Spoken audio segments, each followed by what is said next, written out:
Thanks, Paul. We had two very interesting, one presentation and one commentary. We got about 35 minutes, trying to cover as many questions as we can. I'll ask for questions. Just identify yourself, keep your questions, comments brief so we can go through as many as we can. So I'll take 3 questions, and then maybe you can tell us who you directing the question or observation to. So, Dr. Chaudhry first. Okay, thank you. Excellent presentation, and also Paul, a very good commentary. I have a question. Of course, it's a very realistic analysis of how China behaves vis-a-vis rest the other regions. But what about what they call the China dream, the Shengomeng? I mean, is this related to this realistic picture that you've drawn of China's way of looking at the world, or is it just a rhetoric and aspiration that that is linked to realism, but it's not quite connected? How is China Dream connected to what you have stated? Yeah, it's very interesting to hear the dichotomy between sphere of influence and sphere of opportunity. Obviously, they intersect as well. And in the case of India, India has opposed the China-Pakistan economic corridor on strategic considerations because the route map of the CPEC covers what India refers to as the Pakistan-occupied Kashmir. But India has welcomed BCIM initiative. In fact, China and India project the BCIM initiative as a joint initiative. So is there some kind of intersection of sphere of opportunity and sphere of influence? In this case, China's sphere of influence with reference to Pakistan, and China's sphere of opportunity with reference to India, BCIM. Could you, both of you, if you will, comment on this? And is it just an elementary thought, or could you take it forward? Thank you. Maybe we can take these 2 questions. Professor Okay. Yuan? Yeah, All right. thanks. And then maybe Paul after that. Well, thank you very much. I think China Dream, as President Xi initially proposed, was more about a kind of a living standard. I mean, how the Chinese people should be able to live in an environment that will be, a clean air, a certain level of living standards, and so that's, I think, more from social economic sort of perspective that China wants to achieve that middle income level or upper middle income level, and then that relates to certain specific targets of the 100. One, the first one of 2021, it's the 100th anniversary of the establishment of the Communist Party, and the second one is 2049, the 100-year anniversary of PRC. So it's more about the aspirations. I mean, the way that the people can live their lives. But of course, to get to those targets, you need to maintain certain growth rate, and you have to have a lot of other factors and the variables in place. So that will relate to China's development of trade interactions, investment opportunities, economic interactions with other parts of the world, including South Asia, including the Indian Ocean. So in that sense, is becoming more and more important. But of course, some analysts would argue that why China is so worried about slots, ceiling of communication. Can't China just purchase oil on the international market? Why these routes are so important, and why you need to develop the ports and maybe potentially future naval bases in the Indian Ocean. But China, I mean, certainly has a different mentality as far as the secure and safe supply of those critical materials. So it wants to have, equity, joint development, actual development from the sources, and then secure transportation. So that makes the Indian Ocean a very important part of this Chinese foreign policy agenda. So I would say China Dream itself is more of a aspiration for the Chinese people, and how the Communist Party is going to deliver a living standard and all the rest.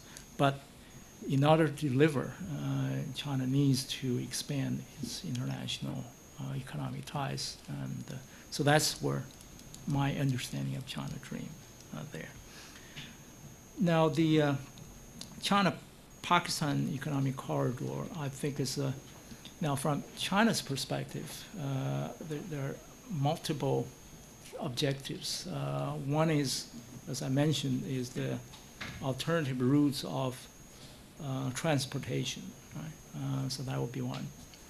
Second one is to help Pakistan in some way to revive or develop its economy, and through infrastructure development, and by injecting funds and bringing Chinese engineers and workers and help Pakistan to develop the capacity to bring up economic development. And now, the Indian concerns you mentioned is that the end part, because of the territorial dispute between India and Pakistan. So that part I have not really sort of tried to find out the Chinese and how you deal with this kind of issue. Now, as far as the overall Kashmir territorial dispute, I mean the Chinese position has shifted over the years. I mean, I could argue that there are 4 or 5 different faces, sometimes supporting Pakistan, sometimes more neutral, balanced there. And Pakistan had this 1963 agreement. But there's a provision that is pending the final resolution of India and Pakistan, resolution of the problem there. So that's a important question I need to look at. And the CBIM, I think now, in the last 2 years, India is more on board, and so make it more of an official sort of government commitment. Although there are still those security considerations, and certainly the consideration were more weighed on the final decision more heavily in the past now than in the recent year, where the Modi government is basically making India need to develop, and so infrastructure is very important. If the money can come to this part of the world, it's basically no man's in a way, no man's land for India. Nobody cares about that. So that's a welcome development there. Thanks. I'm going to use the prerogative of being the chair to ask. I got a couple, but I think I'm trying to prioritize a couple. My first question, and I want to qualify, I'm not an Indian hawk, but I've been listening to this discourse about we hear it all the time about the China-Pakistan relationship, and like you say, the Chinese aim is to convince the Indians that it's a bilateral relationship that needs to be decoupled, right? But explain to me, and this is something I cannot understand, maybe you can explain to me.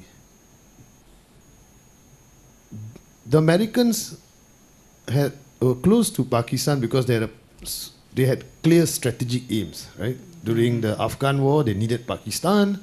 After 9/11, they needed Pakistan.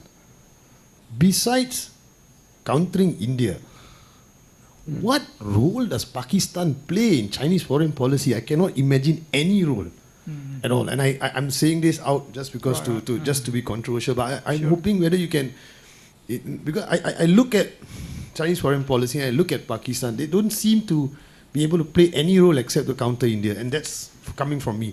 I mean, of course, the One Belt, One Road now, maybe Pakistan can play a role, right? Chinese money needs to go out, build infrastructure, etc. But before that, what role? That's one.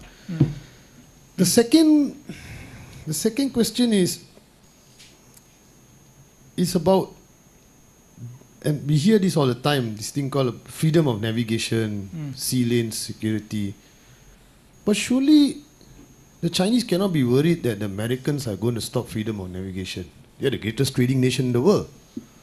But it depends on what kind of freedom. Is it commercial freedom of navigation or military, navy freedom of navigation? If it's the former, I don't think the Chinese have any form to worry, because the Americans are not going to stop international trade. The country depends on, right, freedom of navigation. So maybe, is this a red herring, or is it something that we don't understand properly?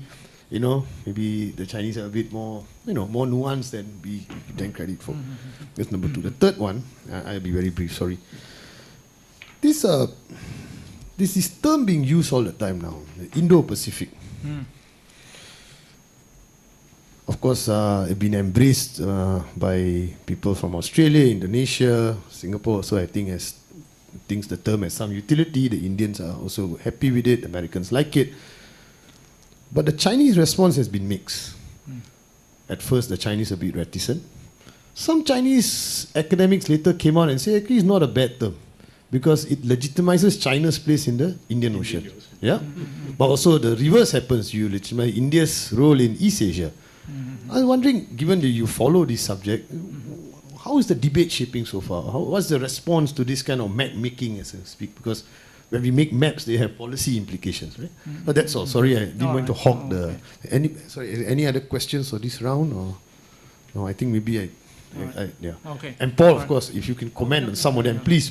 Thanks. All right, thanks, Dr. Singh. Now, the first one, I mean, the decoupling is in two senses. One is for China to separate its security, defense ties with Pakistan from its economic ties, and where increasingly China is recognizing the importance of the economic ingredients of this relationship, because otherwise this relationship is not a comprehensive, it's a tilted, two legs stew. So that's the emphasis. Second one is how to pursue parallel relationship with India on the one hand, with Pakistan on the other, not to making them together. Because if you notice that for many, many years, the Chinese leaders would not visit only one of these two countries. So they will go to India and then go to Pakistan, or Pakistan or India. So they have to visit both countries in one itinerary. But the last time, of course, this is because Pakistan's internal security issue. So that's the first time she separated the two visit to India and Pakistan. So your question is, apart from countering, from India, what? Now, in the past, of course, that was a predominant consideration. And even today, you cannot dismiss, there's still that, which just in case, we need to have Pakistan there. But I think there are other increasing, areas of increasing importance is the Pakistan's role in terms of Islamic world, but also in the linkage between, Afghanistan, Central Asia, this part of the world, very volatile, 9/11, so there's the terrorist activities, separatist activities, so all these activities, training camps, and people come and go. And so that, I think, is becoming a very important element. If you look at the Chinese leaders visit, apart from the president or prime minister, the next top leaders will be the Politburo Standing Committee member with the portfolio for security, law enforcement. So there, I think China is looking to Pakistan to play a more important role. I think sometimes Pakistan's response has been frustrating, but sometimes Pakistan is going all for Red Dome attack, so that's not what China was asking for, but that's too dramatic. But relates to Paul's question about this Yan Xiteng's suggestion of alliance. Why not move to that level? I think as far as China is concerned, it should not go that way, because once you have that alliance, immediately you have, what the alliance for? All right, so immediately people, so India immediately is in the picture. Secondly, relate to your question, what help can this alliance relationship, apart from location, maybe that's what else Pakistan can help. This. So you don't have the mission, because the past Hazan day of this close relationship is because of India, but over the last 20 years, no longer India. India would be still one element there, but there are more elements there.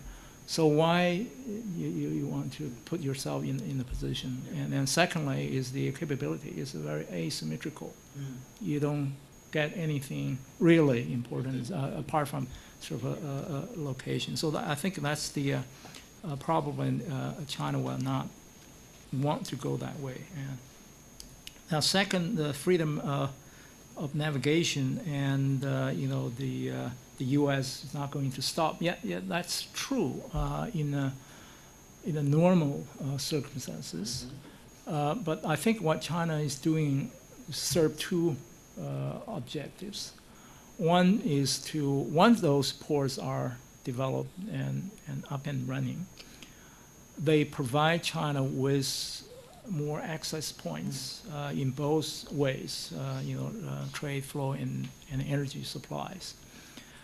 And secondly, in case something happened, there's tension, and if you look at the American realism, argument, certainly there are already proposal about this, naval blockade, this idea, especially in a protracted tension. So naval blockade could hurt China significantly. So that's where China is concerned. So it's just similar to asking the question of why should China be worried about missile defense? Because missile defense, all these failures, and there's always offense, always takes precedent over defense.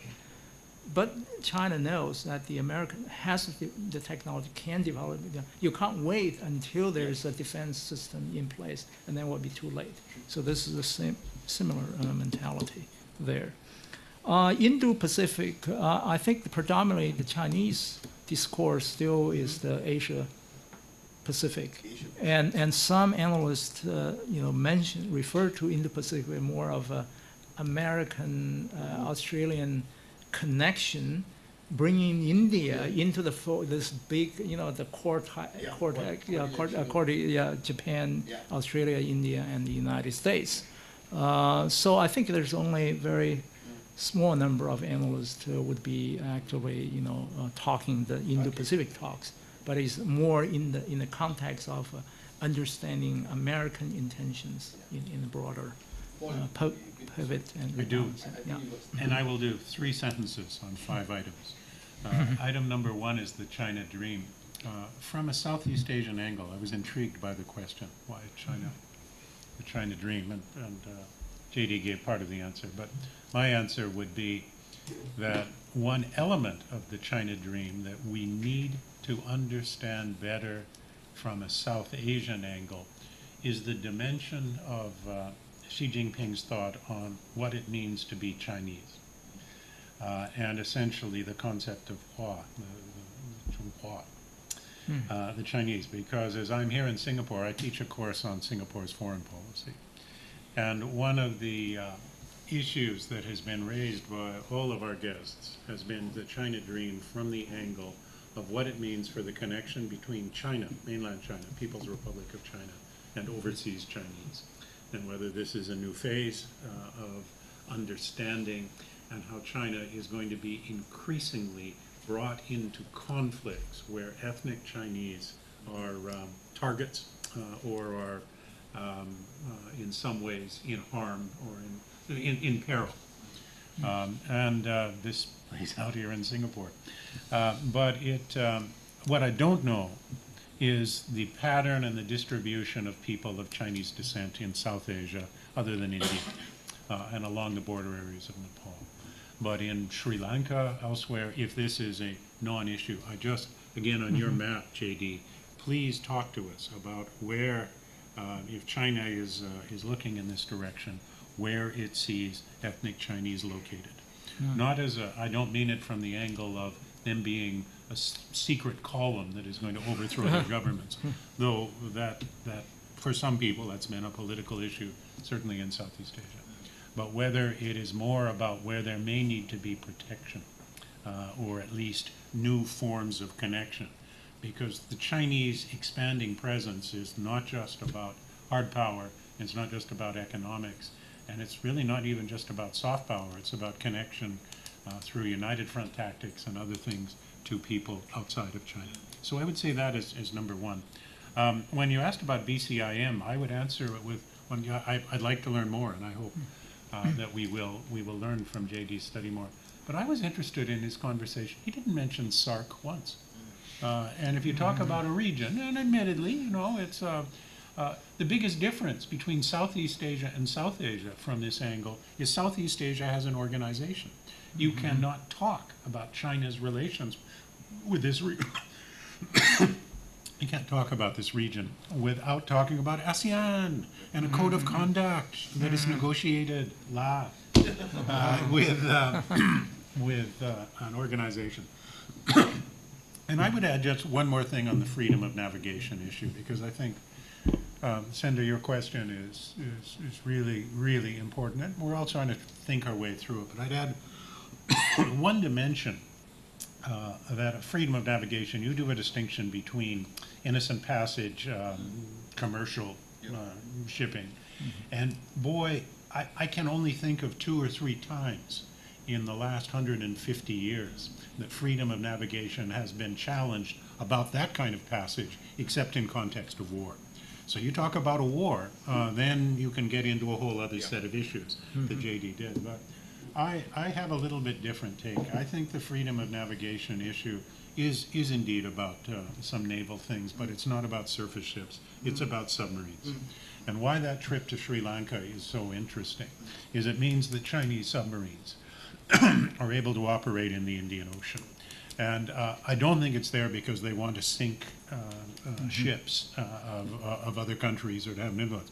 It's because of second strike nuclear capability. And if we look at what the argument is about the South China Sea, you know, the Chinese are upset by the Americans coming within, using the 12-mile limit and flying their AWACS up and down. That one they're going to get over, because China now has the capability to fly its ships running along Alaska and coming along the western coast of the United States. So I think that part of their game is going to change.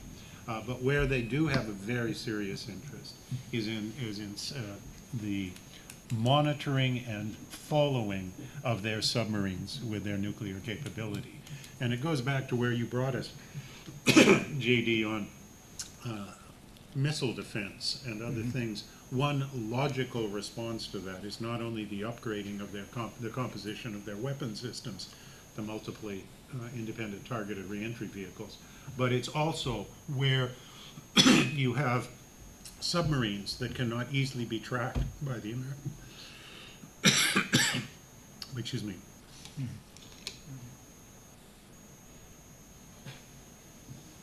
I might not be able to finish this speech, but you can see where it's going.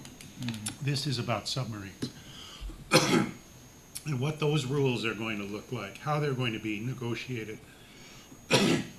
That is a big US-China game going forward, but the Indian Ocean is going to be part of that picture, just as the second island belt, not just on the interior, but as China is expanding outwards, part of that is about where their submarines are going to be based. Does that help? It does, it does, it does. Rajiv? Professor Ian Johnston in his studies mentions that Chinese are hypersensitive about their territorial dispute and territory. And one argument which is coming that all things which are happening, either incursion at India-China border or in South China Sea, is to raise the level of nationalism to get more support for Chinese leader. And Paul mentioned in his remarks about Professor Su Tong's alliance, military alliance between Pakistan and China. So I would like to know from you, what is the influence or role of PLA in deciding Chinese foreign policy towards South Asia? And one question to Paul about, you talked about Chinese role as a world power or increasing role, how they see themselves. Increasingly, China is into the business of regional forums. And recently, for example, this Sing-San forum where they are copying the Shangri-La dialogue. It will happen every year. And similar, a lot of G20, they are doing a lot of preparations. They are going to organize summit. So how much influence they are generating or would be able to generate through such forums? Thank you. Okay, the PLA's role in South Asia policy. I can only comment in general, PLA's role in the national security policy making. Even there is still a black box. It is very difficult to get the information there. It's both interesting and ironic when you talk to Chinese analysts. You ask them about China-Pakistan relation. They can't give you any detailed answer or analysis. The PLA influence on national security policy, I think there are two dimensions.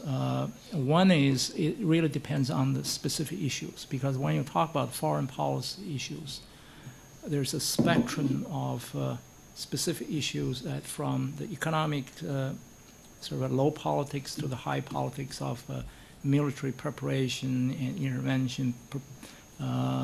So I think toward that end, for instance, territorial dispute in South China Sea, and to some extent China-Indian border territorial dispute, the PLA on the specific military angle perspective, they will be more influential, right? Because they have the intel, they have the manpower, they do the training, and they operate. They have the troops there. But if you move from those specific military mission areas and then to the areas of broader diplomacy, foreign policy agenda, I think the PLAs typically will be subordinate to the overall Chinese foreign policy agenda there. But occasionally you can have disjuncture between the overall foreign policy and the specific actions that are taken by the PLA. For instance, there are anti-satellite weapon tests. There is the flight test of China's stealth fighter aircraft. So these events occurred at a very critical juncture where top Chinese leaders were conducting foreign affairs with important foreign leaders. And so there's a sort of disconnect. But in overall terms, I think the PLA's role is important where its professional opinions are critical and where missions and specific issues are concerned, but not overall foreign policy. So you can't say the PLA will determine the overall Chinese foreign policy. Is still the other way around. The question of the Shancheng Forum and the expanded effort that China is putting into regional dialogues, regional discussions, and also global issues. The big event of last year may well have been the U.S.-China Accord on climate that made something remarkable happen in Paris a little bit later. And so the kind of cooperation game that China is playing on some global issues. This checkerboard of what China does has some white squares, some gray squares, and some black squares. And the white ones are pretty interesting. But they're institutional initiatives. It's not just Shangsheng. There's 6 or 7 new kinds of dialogues that the Chinese are sponsoring, in part for defensive purposes. They don't like the Shangri-La dialogue completely, for reasons that are, I think, from their perspective, understandable. It's gladiators. It's a setup for the international media to go after China and to have points of, the Shangri-La dialogue thrives on controversy, partly because of the way the media staff it. They wanted something that was more win-win, more positive. That's the easy take on what was going on at Shenzhen. The more complicated one is back to the picture I tried to paint of a country that is in multiple regions at the same time. I mean, this is not just with 17 land borders, and 6 other countries that share water borders with China. It's about seeing a China perspective on how it has to balance different regions around it. And the Shenzhen dialogue was fantastic because, as you know, there were how many people there? 50 or 60 from Pakistan. The defense minister spoke. They had Southeast Asians, they had Central Asians so they had the circle around China. And to see the way, what I found most interesting in that was not the way China related to each of those regions individually. They do this pretty sophisticatedly. But how they put them together and what kind of messaging they could do cross regions. Now, does that really matter? I think it does. And I think it does because it indicates part of the Chinese agenda is increasingly focused on Asia. Now, Asia is it cuts across all of the things we're mentioning, the kinds of appeals that are being made, and this is a way, by having a relatively open-ended process. They invite in Australians, they invite even in funny Canadians who come from a distance, and New Zealanders, and they even invite some Americans in. But it is a Chinese show in the context of a new Asia. And they don't frame it as that exactly. But when you look and you see who's in that room, who are carrying the conversations, this is not a U.S.-China dialogue. This is not the Europeans are around the edges, and the Australians are not prominent in it. So, does it mean something? Maybe, maybe not. Other things matter more. But the offensive on multiple fronts for trying to get messaging across about what China is, there may be some propaganda value, but for setting up talking spheres. I think the Shanghai Cooperation Organization matters. Does it matter as much as ASEAN? No. Does it matter as much as SARC? You give me the answer on that one. It's not a formal organ, but it is a way of starting to shape some identities. And it's a way of fairly low risk, because the Americans are nervous that the Chinese are trying to push the United States out of Asia, which I don't think they are. In the same way that the United States is trying to argue, the United States is trying to argue China's trying to push them out. And China is not going to be pushed out of this region and its expanding power by the United States. So do they matter? You were at the Shenzhen Forum, weren't you? Yeah. Do you share my view? What was going on there? Yes, I share your view. Oh, well, don't agree with me. Disagree. Argue with him at least if you want to just make this interesting. Yes, this is a little bit off track. Could I ask you about the conversations that go on within Beijing? This is in the context of dealing with strategic issues, whether they assume primacy or economic interests assume. This is along the lines of the debate that was going on in the United States in the 90s. The Hawks wanted more of strategic containment. The others were saying, let's trade, that's going to build up connections. And with that, change will follow inexorably. And in the backdrop, I'm thinking of, something that falls below the radar. For instance, there's a huge number of students from India who go to China to study. And there are literally hundreds who are studying medicine. I've got a friend's daughter who's gone to a place north of Hebei, almost near Heilongjiang. And she's gone from a tropical environment. Right. Likewise, south of Shanghai, there's a city which is almost entirely populated by Gujarati traders, and they bring back stuff. How many Indian students are there in China? How many Indian students in China? I haven't been able to get numbers, but this is somebody from Assam in the northeast, and there's several people from her city, and then they found a network across the country. They're going, and the astonishing thing was it's actually cheaper for them to study in China, and they were doing it in many instances with better lab equipment. Right. So there's a lot of this going on as well.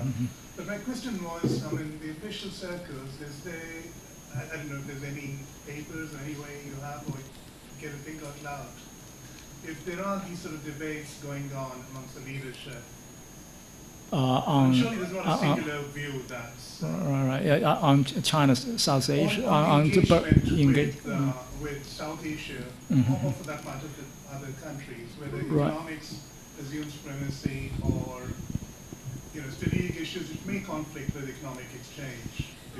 Right. I think there are two, as far as I know. I mean, there's no specific sort of a South Asia regional this kind of white paper, apart from China's other, white papers on particular topics. So there's no those kind of regional white papers per se.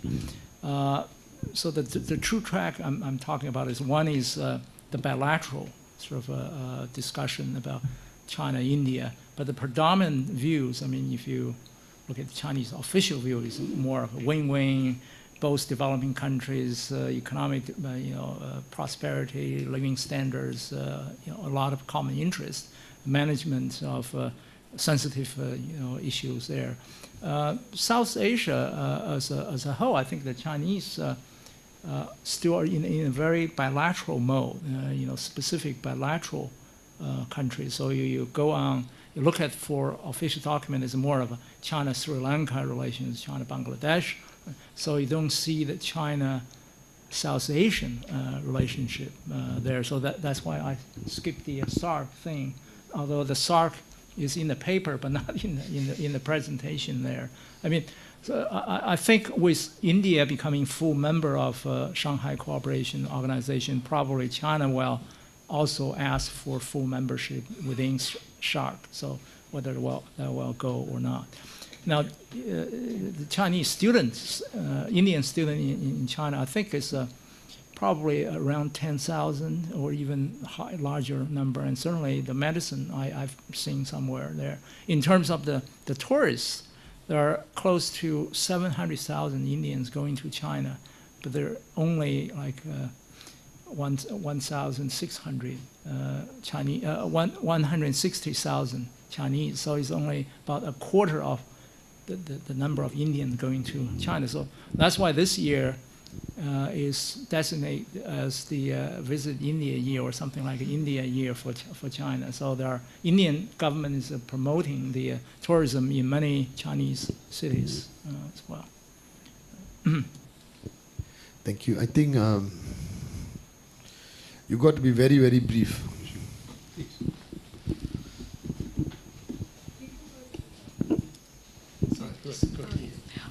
Yeah, I was just going to say, just wanted to point out the impact of historical relations or historical friendships when it comes to foreign policy, especially in terms of Sri Lanka-China relations. Diplomatic relations didn't actually start 50 years ago. It started like more than 1,000 years ago, and relations have always been very warm. So it's not likely that that's gonna change because this trust has developed over like millennia. And this is just something to think about. Even when China did have a large army, it did not invade South Asian regions, not even smaller countries like Sri Lanka. It's always been historically very positive cultural interactions, sort of what the notion of South-South cooperation is looking at now. So I think it is possible for a gentle, if not gentle, a giant that isn't overpowering and unbearable for South Asia. So I see China's or growing activity as I feel that it could be perceived as not as a sphere of influence, but just expanding relations. All right. Thanks. Yeah, I agree. Yeah. I thank you. Thank you, I Professor. didn't know Sri Lanka existed about 1,000 years ago, but never mind. I think we can get into that discussion some other time. Anyway, that's a discussion for another day. So anyway, I want to thank the two speakers. Thank you. I thought we had a very interesting discussion, and we get a lot of speakers coming here to talk about Indian foreign policy, and we don't get enough people like you to come and talk to us about China's point of view. We get the Indian point of view quite a bit, but we don't get. So thank you, Professor Yuan, and thank you, Paul. Yeah. Thank you for your interventions, and thank you so much. In ICS, we have a bit of a ritual. Whoever comes, we give them books that we want to. I was going to say get rid of, not books that we want to circulate. Circulate is the word. And I chose this interesting book. This done by two of our colleagues. One a Canadian. Is he a Canadian? Robin Jeffrey. Yes, Robin Jeffrey, Australian and Canadian, I guess. Yeah, and another of our colleagues was here, Dr. Ranjay Sen. It's on the media in India and China and how they represent each other. Yeah. Very interesting. Yeah. So supposedly I have to stand up and shake your hand while I give you the book. So I'm going to do that now.